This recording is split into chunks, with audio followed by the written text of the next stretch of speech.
Hi there, my name is Dr. Elena Koch, and I'm going to be teaching African American literature in the fall, English 215. I want to tell you just a little bit about this class.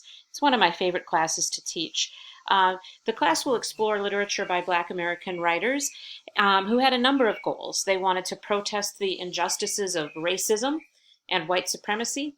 They wanted to celebrate the beauty of Black lives. They wanted to contribute to American literary and artistic traditions and also to challenge the literary establishment that tried to exclude them. Let's just take a look at one African American writer. One of the first writers we'll look at is Phyllis Wheatley, who was an enslaved girl in Boston, and she was taught to read and write by the people who owned her. And at the age of just 13, she wrote a book of poems. This is a pretty amazing accomplishment. It's so amazing that a group of white men called her in to give her an oral examination because they could not believe that a Black girl was intellectually capable of writing such beautiful poetry. In fact, just a couple years later, Thomas Jefferson wrote that Blacks, whether originally a distinct race or made distinct by time and circumstances, are inferior to the whites in the endowments of both body and mind.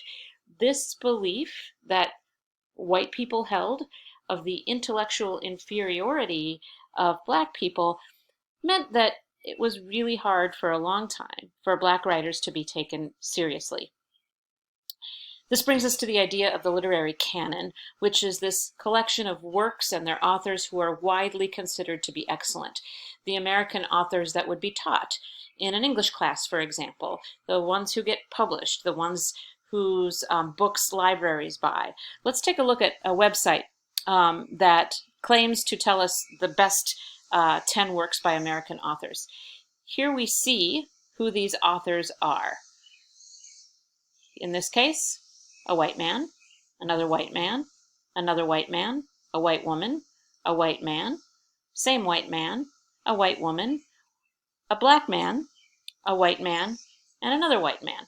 So you can see that, according to this list at least, the works that are considered to be excellent are often by the dead white guys.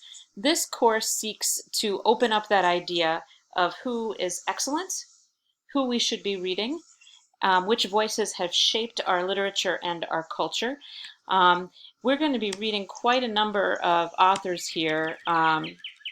These are among the writers that we are likely to be reading this semester, and they're going to be just terrific. And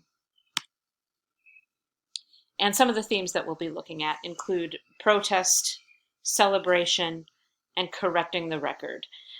If you have any other questions about the course, please do email me. I'll be checking my email frequently this summer. I hope you all are well and taking good care of yourselves, and I hope to meet you in the fall.